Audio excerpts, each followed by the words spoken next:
Introdução a redes de CLPs. Pelos últimos 30 anos, os CLPs foram uma solução de controle revolucionária para o manuseio de materiais e indústria de fabricação.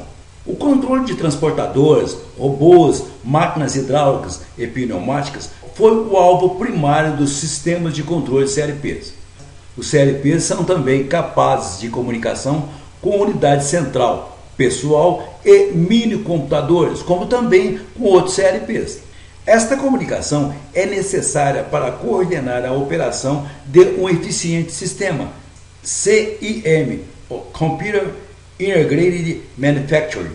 Essas redes de CLP consistem de uma Local Area Network, LAN, rede de área local, e, em alguns casos, uma Wide Area Network, WAN, rede de área ampla. As estações individuais em uma rede são chamadas de nodes ou nós.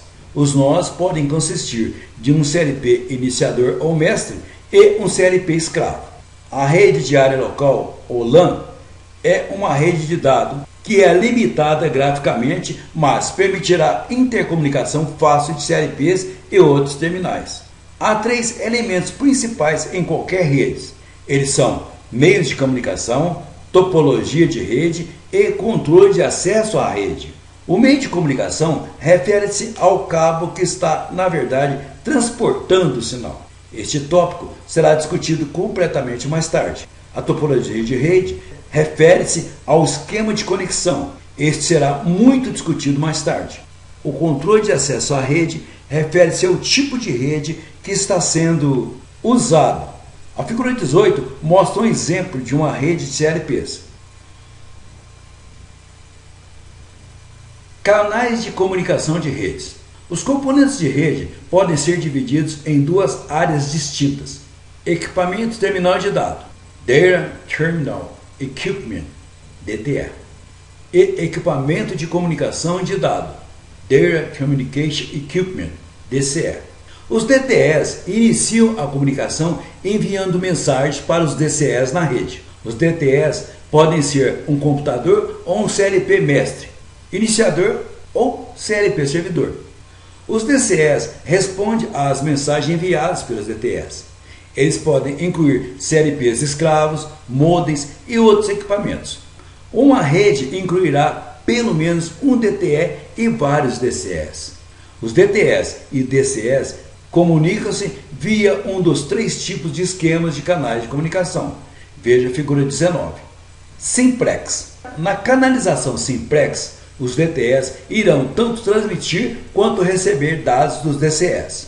Ele não fará ambos. A canalização Simplex significa que o dado é unidirecional. Isso significa que o fluxo de dados é apenas numa direção. Half duplex.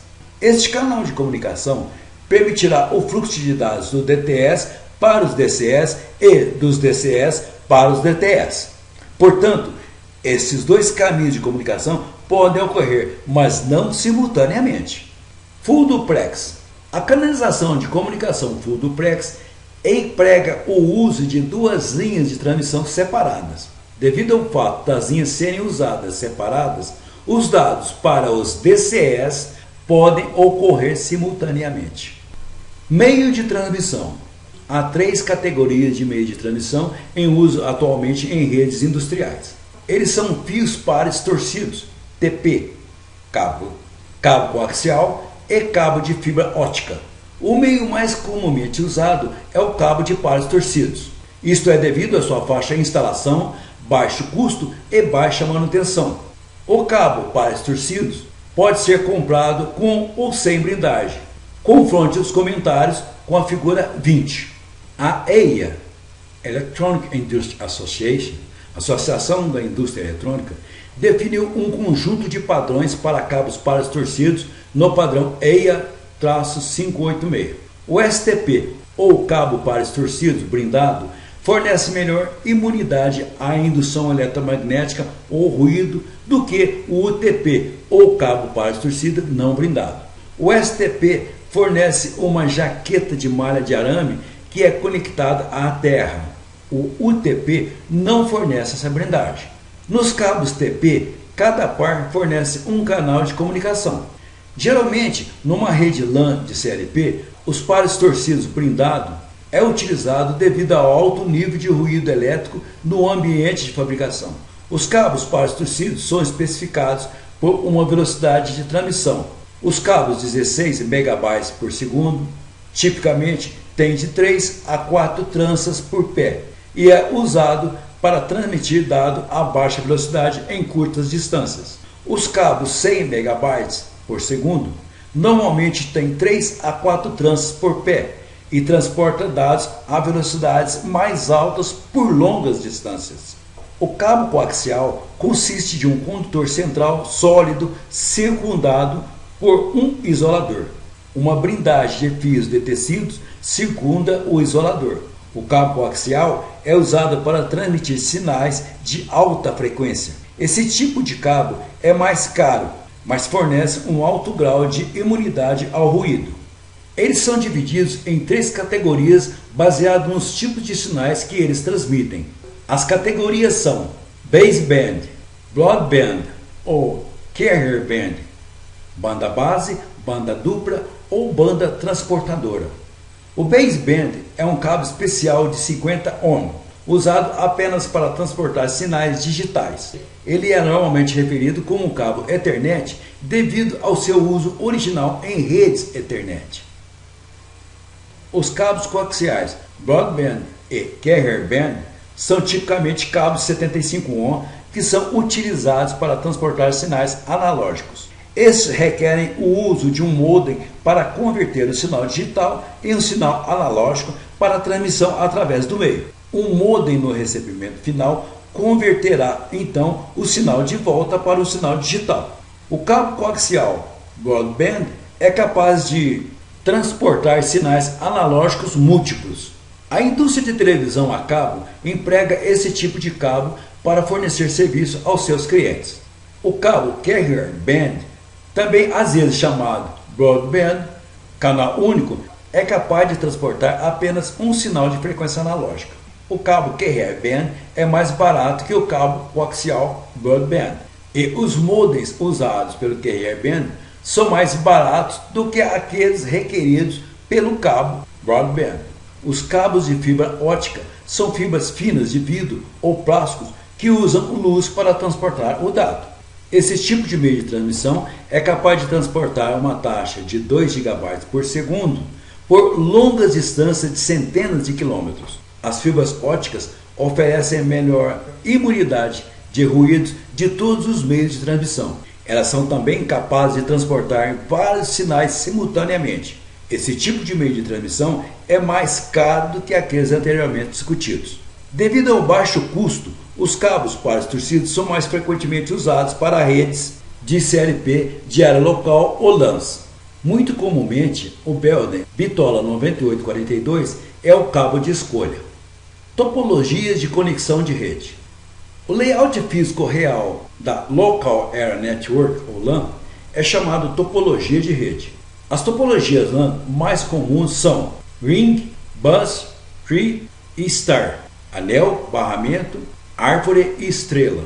Na topologia Ring, anel, figura 21, um sinal transmitido circulará através de um loop fechado. O node, nó, destino ou lerá. O sinal completará o loop e será absorvido pela estação que o originou. As topologias Bus, figura 22, e topologia Tree, figura 23, são muito similares em suas lógicas de transmissão. Quando um sinal é transmitido na topologia Bus, ele é copiado pela estação-alvo e então absorvido por um resistor ponto de terminação. O resistor ponto de terminação dissipará a energia gerada pelos pulsos de corrente. A topologia Tree é muito similar e ligeiramente mais complexa que a topologia Bus, porque tem múltiplas ramificações que são idênticas a ela.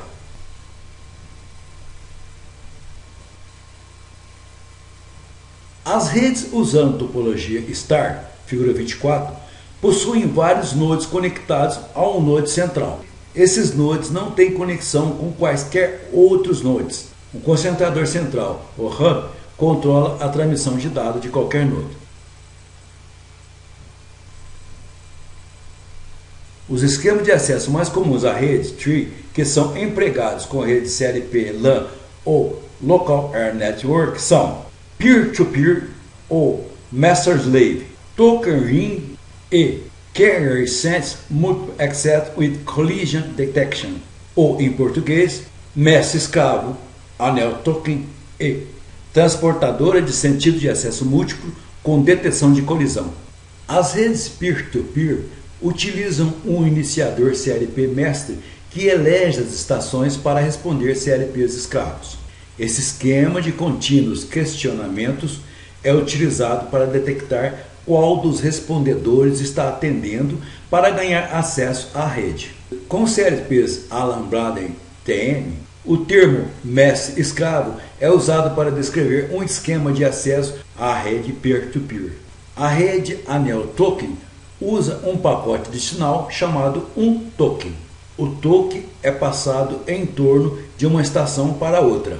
A token transforma a informação, tal como o endereço de estação presente, o endereço de estação antecessora e o endereço da estação sucessora.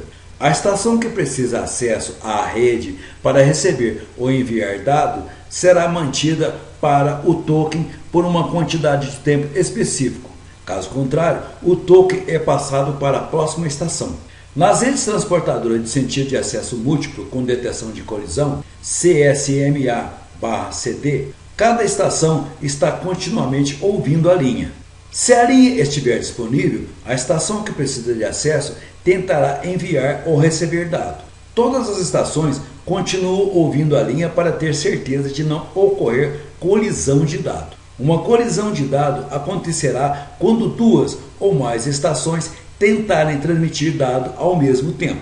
Se uma colisão ocorrer, as estações deverão transmitir seus dados novamente. Partes hardware ou máquinas da rede.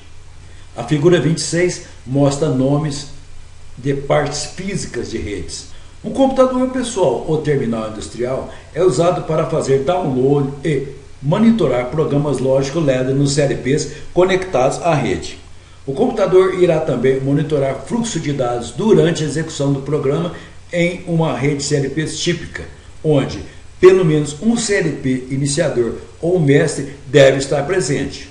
Os Alambrada SCL 502, 503, 504 e 505 podem ser usados como estações mestras, como também o PLC-5. Software de rede CLP. As redes de CLP série Alambrada SCL 500 são acessíveis através do software de programação de CLP RS Logix 500 da Rockwell. O RS Logix 500 pode ser carregado nos computadores baseados em sistemas de operação Intel rodando o Windows 95, 98, Windows ME, Windows NI, Windows 2000, Windows XP e os Windows mais modernos. Para acesso à rede, você deve clicar na opção Communication na barra menu, então clicar na opção Who Active para abrir a caixa de diálogos de comunicações. O exemplo mostrado na figura 27 tem 4 nodes presentes na rede. O Node 00 é o computador pessoal rodando o software RS Logix. O Node 01 é um SLC 500 ativando um escravo. O Node 02 é também um SLC 500 ativando um escravo. E o Node 03 é um SLC-5/03 servindo como mestre. Observe que o mestre ocupa o último node na rede. Até 32 nodes são possíveis nessa rede, numerados de 00 a 31. Redes DeviceNet. A figura 28 mostra uma distinção típica de rede DeviceNet. Por muitos anos, a indústria de processo vem tentando desenvolver um único padrão de abertura para endereçar todos os tipos de dispositivos de campo. Os esforços de padrões originais visavam substituir os padrões de 4 a 20 mA por um único padrão digital. Como o esforço aumentou para incluir dispositivos mais complexos, serviços tais como alta taxa de comunicação de dados entre controladores e tempo de sincronização de muitos dispositivos varrendo a alta taxa de velocidade, o desenvolvimento se tornou atrasado.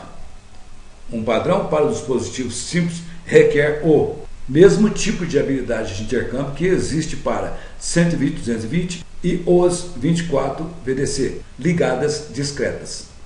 O desenvolvimento da DeviceNet oferece a capacidade de ler os estados dos dispositivos discretos, a capacidade para relatar dados como temperatura, corrente de carga em uma pastilha de motor, mudança na taxa de desaceleração em drives, ou contar o número de peças que passou no equipamento de manuseio de material.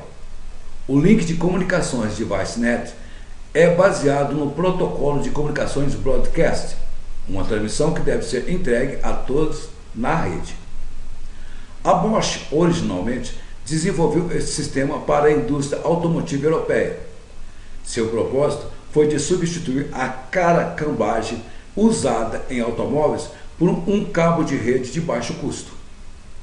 O resultado foi o CAN, ou o Control Area Network, rede de controle de área. O CAN é dividido em 3 camadas: a camada de informação, a camada de controle e a camada dispositiva. Camada de informação. O sistema de controle é integrado com monitoração e sistema de gerenciamento de informação que suportam TCO/IP na comunicação Ethernet. Através das redes Ethernet, os controladores programáveis supervisores, estações de computadores industriais e os sistemas de computação de negócios altos níveis podem acessar dados do chão de fábrica. Isso pode ser usado em aquisição de dados, gerenciamento de programa, controle supervisório, gerenciamento de manutenção e controle de processo estatístico, sendo que o agendamento de produção e monitoramento também estão disponíveis. Usando software tal como RSView, Time RSTM, as estações de trabalho industriais com cartões Ethernet podem reunir dados para monitoramento supervisório da rede Ethernet. É também possível modificar tabelas de dados e arquivos de programas em todos os CLPs de um local. Isto pode ser feito usando software tal como RSLinks TM. Camada de controle. A camada de controle é bem adaptada para tais aplicações como linhas de pintura, linhas de montagem, processamento de alimentos, manuseio discreto de peças e linhas de transferência automotiva. Devido à alta velocidade de atualização dela, a camada de controle pode suportar altos sistemas distribuídos, tais como sistema de I/O de alta velocidade ou conteúdo I/O analógico pesado. A camada de controle pode lidar com toda a automação e controle de dados, tal como mensagem peer-to-peer, programação remota, soluções de problemas, atualizar IOs, como também travamento de processador de CLP. Tudo isso pode ser comunicado ao mesmo tempo. Camada dispositiva.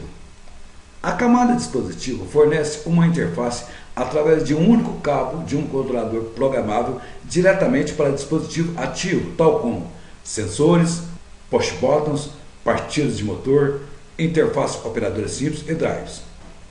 Você não tem mais que ligar cada dispositivo a um módulo de I/O ou bloco I/O. Isso significa uma redução da quantidade de fios usados, fazendo com que a companhia gaste bem menos tempo, dinheiro na fiação e também o tempo de instalação. A rede também fornece acesso à inteligência presente dos dispositivos para diagnósticos superiores e resolução de problemas, ajudando a aumentar a disponibilidade do sistema. A rede camada dispositiva deixa o operador monitorar os dispositivos de chão de fábrica de um local central e reconfigurá-los de acordo com a necessidade de mudança, ou servi-los como requeridos. O técnico pode, por exemplo, compreender via camada dispositiva que um sensor fotoelétrico está perdendo margem devido à sua lente suja e corrigir a situação antes que o sensor falhe para detectar um objeto. É possível também que, de uma única estação de trabalho na rede, o técnico possa ajustar o modo de operação claro e escuro de um sensor ou mudar a taxa de desaceleração de um drive. A compatibilidade da camada dispositiva ajuda na fácil integração, reduz a instalação e custo de ligações. Ela também oferece diagnósticos reforçados e resoluções de problemas usando o modelo produtor-consumidor. Um técnico pode facilmente integrar uma rede de ViceNet em uma arquitetura existente, desde que a maioria dos fabricantes CLP ofereça add-ons ou suprimentos complementares para permitir seus CLP e controladores SLC ganharem acesso à rede.